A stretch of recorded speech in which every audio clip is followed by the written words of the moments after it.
Good day, good day, good day, good day. What's up, ladies and gentlemen? Welcome to not another episode. I am on break right now, but I still wanted to connect to my Leaders at Trends podcast family and to you all out there to share trend setting tips, right? Because we're trend setting leaders. Our goal is to go into organizations, spaces, and places and utilize those opportunities to get creative, get innovative, and really implement positive changes to the places we have influence in. All right. So, what we're going to focus on this month is emotional wellness. Did you know that October is Emotional Wellness Month? Yes, it's Emotional Wellness Month. And you know that I am all about emotional intelligence, EQ, understanding, and normalizing that we're all emotional, right? So, we have to normalize it. We have to normalize it. We have to understand it and understand it, the nooks and crannies of it, so we can maximize not only our understanding, but how we navigate the world and navigate our emotions. So they're not in the driver's seat, that we're in the driver's seat. We have that level of self-awareness so we can navigate what we're navigating or dealing with on a day-to-day basis. So get ready to undo, right? Maybe your current meaning of what emotions are.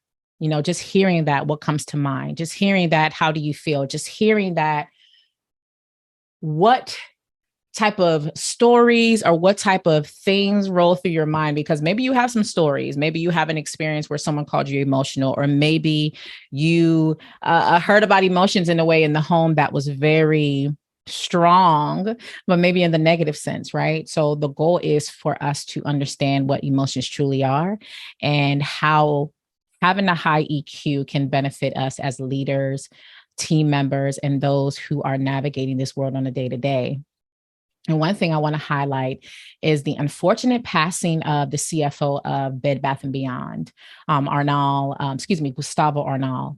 What's so powerful, right, about this, and it's so unfortunate, and my heart goes out to his family. He leaves behind family members, and it's really unfortunate. He has children. He's a Venezuelan immigrant, and being a migrant as well, and just understanding leaving another country, coming to the US, and going from what you can say from the bottom to the top, or just really transitioning to a new culture. Man, it's a lot that goes into it. So for him to even make it to become the CFO for such a big brand is a big deal. But unfortunately, he took his life. He took his life. And as we're talking about emotional wellness, the reality is that, sometimes we think about, and yes, suicide for some might be what you might think is the extreme, but it's the reality. There are people that are that stressed out. There are people that are that, you know, at wit's end from their perspective. There's some people that are navigating so many things internally that deciding that, you know what, I no longer want to live is something that those that we work next to, something that's maybe some of you all have navigated those thoughts, those ideations, right? Or even have gone through it. I have a very open story about, being a suicide survivor, someone that actually went through with it. And I have, of course, that direct understanding of having those thoughts and those experiences. And, I can only imagine, of course, what he might have been navigating, but of course, those that are left behind, what they're having to navigate as well. But I'm going to read a little bit from the New York Post, and then we're going to transition to really, again, start to normalize emotions and get a different understanding of what it truly is. So we're empowered to share that message to others, and to also have that level of awareness within ourselves to, influence ourselves, right? Because again, when I talk about leadership, what do I talk about? I talk about leading ourselves first, right? And then we're leaders in spaces and places such as within the household and within organizations and businesses and so on. So make sure that you like, share, and subscribe. Make sure that you're leaving a comment. And I hope this information allows you to say, you know what? I'm emotional. So next time someone says that to me, I am emotional. You are too, right? But let me educate you on what that truly means. So from the New York Post, It reads that Bed Bath and Beyond CFO Gustavo Arnal was stressed out by working 18-hour days and was considering taking leave in the weeks before he passed away, took his life. The late executive was also upset about a fallout. His mid-August 1.5 million stock sale generated because he had pre-planned the sale and was still holding more than 5 million in company shares, the Wall Street Journal reported Wednesday. And of course, to understand the ins and outs of what happened or the thought process or what exactly was happening, no one truly knows, especially when you're not physically there. So I just want to emphasize that because, again, this is sensitive because you have family members that are impacted by this. By what occurred. And they also shared that the week before the Venezuelan immigrant and father of two took his own life, he had been named in a 1.2 billion pump and dump lawsuit filed by a Better Business Bureau and GameStop chairman Ryan Cohen, and accused of artificially raising the price of stock to cash in. And again, even this piece right here, it's not shared from an aspect of being, gossipy. I think I made that word up, but of being like salacious in any kind of way. But it's allowing you to get an insight of what someone could have been navigating, how stressful that could be, right? If you hear someone has a lawsuit, it doesn't necessarily mean they're guilty of it or that's what they actually did, but that has to be a lot of stress. You have Bed Bath and Beyond that was actually just announced that they were closing, I believe, about 800 plus stores. You have a company that is now, they're stating, is worth 1 billion. That was worth, so much more before. I mean, billions it was worth prior, right? It was worth over 10 billion at one point, and now it's only worth 1, right? And of course, we know that with the surge in online sales and utilizing those formats, less people are going inside stores. More people are utilizing spaces like Amazon now to order items and other ways to get what they need, and also people are also being a lot more money conscious, excuse me. They're being a lot more aware of how they're spending their monies and how they're getting their products and services. No, a lot of companies took a big hit during that time when we were all confined in our homes. So, again, you're talking about a chief financial officer and having to manage the books of an organization or a company that large. It has to be very stressful. Not only that, you are a father, you're a spouse, you have all these other stresses going on. I mean, you're working 18-hour days. And the interesting thing is I had a great word from a Chief Master Sergeant Parks, who just shared that there's no such thing as work-life balance. Or as my Coach K would say rhythm. He said that you want to put your bag in the area that means the most, and that's your family. So there's no balance that's needed. We know we need to prioritize our family. So again, working 18-hour days is 24 hours in a day. 24, right? So if that is a fact, that is a short amount of time with family.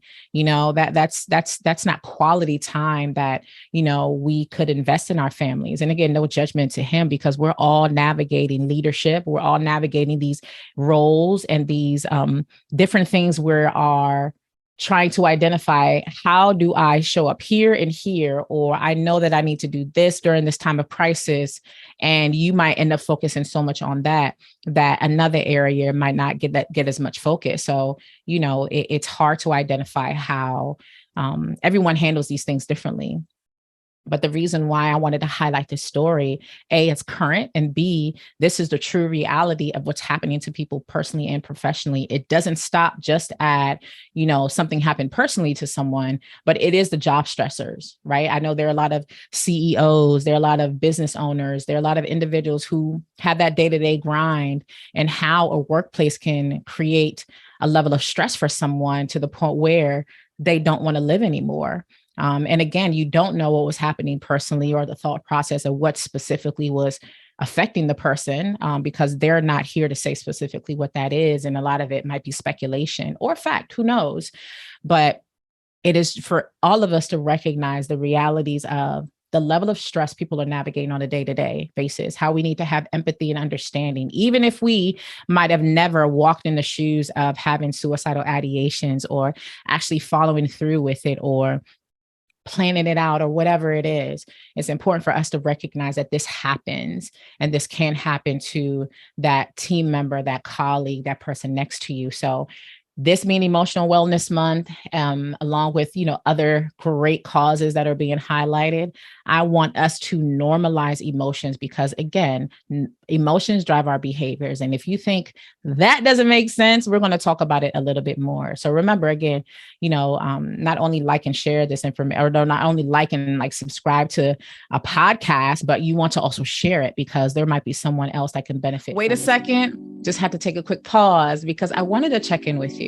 Has the information you received on this podcast, on this series of podcasts, or even the information that I provide right here, has it been beneficial to you in any way? And are you like, you know what, that's an area that is a blind spot, an area that I need to work on. It's something that I really need to pay attention to. Well, I want you to take a minute and do what? Schedule a consultation.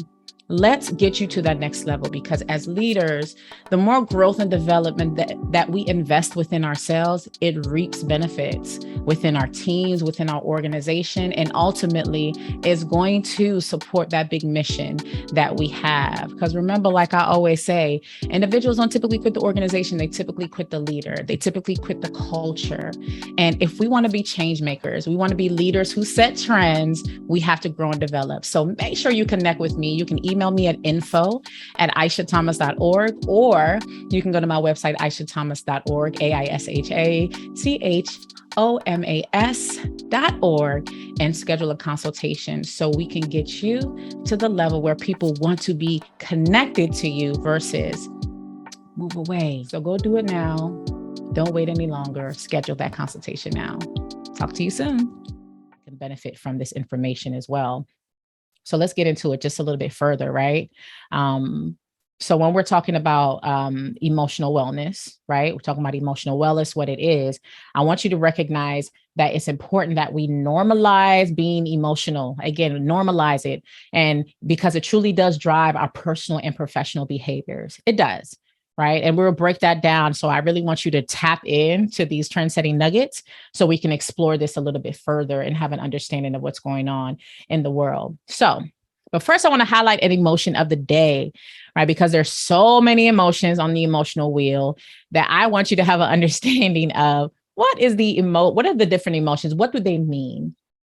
So one common one that we've probably heard of before is content. You might be like, I didn't even know content was an emotion. I thought it was a state of being, which it is, but it is an emotion, right? And how it looks might differ for everyone else. Being content might be just a little smirk on the face. Being content might be a big smile. Being content might just be this face.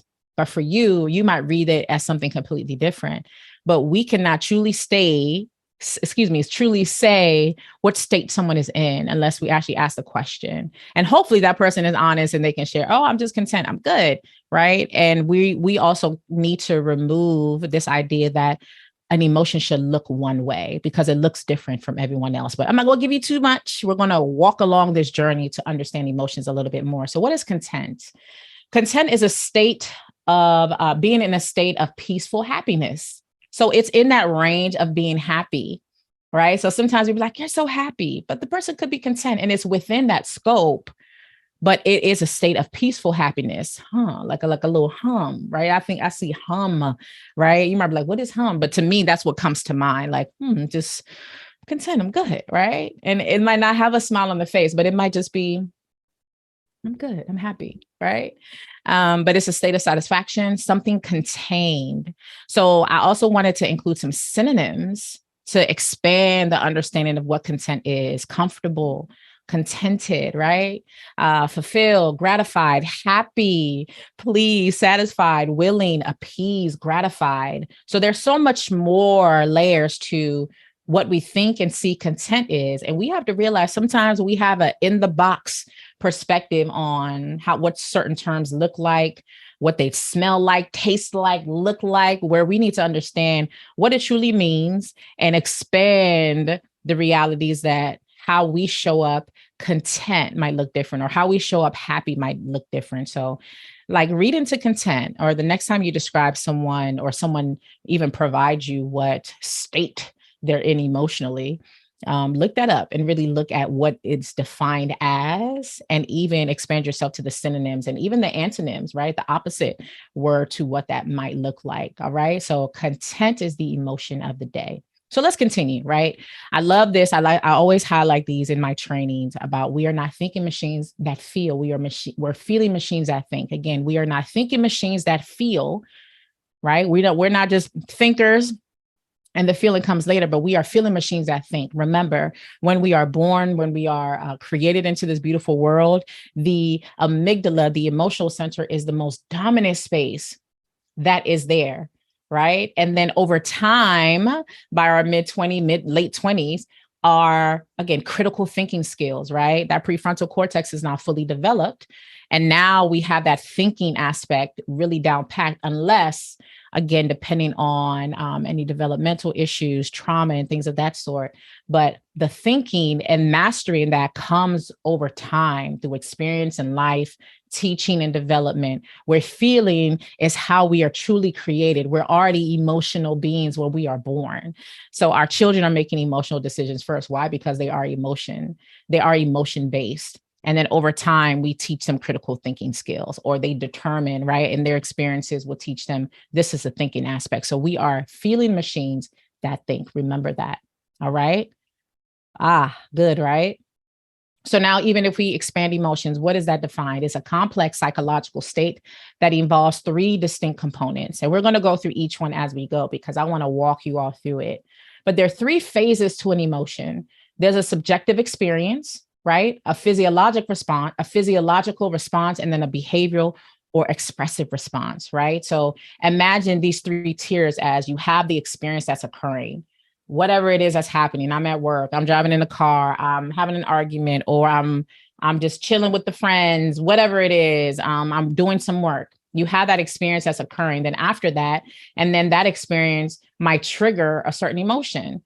And again, we have a range of emotions. But as we're going through that experience, we're feeling and we're emoting something. And again, emotions look different for everyone, or it might look the same, but we cannot put one look, one smell, touch, taste, anything, and say that's how that emotion looks all the time. Because trust me, I've seen people who have been upset, right? Or mad or angry, and they're crying. So they look sad, but really they're angry. But they look it, because we've created what a look of something is, not realizing that we need to redefine that also. So you have that's happening, right? Someone's emoting eternally, or something's happening. They're thinking, right? They're thinking already, they're emoting. Hopefully they know what that emotion is. And that's why we need to expand our understanding and learning of emotions outside of happy, sad, and angry, right? Right. It's just like when we offer our feedback for an experience at a restaurant or at a movie, we give people three options, right? Was it great? Was it Oh, is it? There's so much more to that, right? So you have that's happening. Then there's the physiological response. That's what's happening internally, right? Because when we are navigating an emotion, something's happening internally. Think about when you do a plank, or thinking about when you're thinking about something, right? Or you do something happens and you're shy, right? And you might blush. There's something happening internally within the body that now shows up externally, which is a feeling. It's the physical manifestation of an emotion. And then after that comes the response, right? Because you have thoughts happening, you have the physiological experience happening, you have all things happening internally, and then you see the behavior, which can go one way or the other, or be in the middle. That's the expression. So in reality, there's no good and bad emotion, right? There's no good and bad emotion. What has created this idea that emotions are bad is if you have experienced responses that were not necessarily in your favor, and maybe you have tied an emotion to it. But let's give emotions a break, man. Emotions have such a bad rap. They do. They have a bad rap. But the reality is, again, emotions are normal and we have to normalize it. What we need to identify is the response to it. He was angry and right? Anybody that's faith-based, me, I'm someone that's a woman of faith, but it talks about, Jesus, right? They talk about in the word also, be angry, but do not sin, meaning, right? You have this emotion that's happening, but don't respond in a negative way that can hurt, harm others, yourself, and so on. So you can feel that anger, right? Maybe you see some injustice happen in the world. You're upset. Maybe someone that you love has been affected and you're upset. It's okay to feel that way, but how we respond to it is the aspect that can be negative, positive, hurtful, painful, unfortunate, right? Or powerful. That is what we need to look at, is the response to it. So your emotions are 100% normal. They're 100% okay to have, but how you respond to it is the part that we need to master. That's the part. And that's why we need self-awareness so much. That's why it's powerful to really check in on a regular basis, to identify what your common emotions are, how you tend to respond to them. Is it living on one side or the other? And then also normalizing the language that, yes, I'm an emotional person. We all are. However, I need to take responsibility to respond in a way that's going to be beneficial for myself, for my family, for my loved ones, for those I work with, for my business, for my company, for my team members. That's what I want to point in the direction of. All right. So I'm not going to give you all too much today, right? That's your trend sitting tip of the day, of the week, of the month. Sit in it. Come back to me next week so we can expand emotional wellness and emotions a little bit more, because again, it's highly important, right? I already have some teachings out there. So if you want to go to my YouTube page, shout out and thank you all for the 1.1K subscribers. Thank you so much. And shout out to Twin, aka Jarrell, for the support. He was pivotal in me getting there. So I appreciate you immensely. And thank you so much for your support in getting this 1.1K and on, because I was at 1.13 and I'm just like, wow. So, welcome to all of you new trend setting leaders and also my day ones, the people that have been there since day one with me. So as always, make sure that you like this information, share, right? If you haven't subscribed to my podcast, subscribe to it, leave a comment, leave a review, because that's the more you do that, the more this message can get out there to others. So we can normalize things like emotions, normalize the things that, and just have an understanding of the different facets of who we are, because a lot of us have to unlearn things to learn the right things. Because I always say individuals, don't typically quit the organization, they typically quit the leader. And that's why you need leadership development in this month. And that's why you need emotional wellness. Catch me next week. And if you have any questions or concerns, follow me on social media, or you can find out all that information on my website at aishathomas.org. You all have a great day. All right. An amazing day, and embrace that emotion, that emotional self you are. All right. Bye, guys.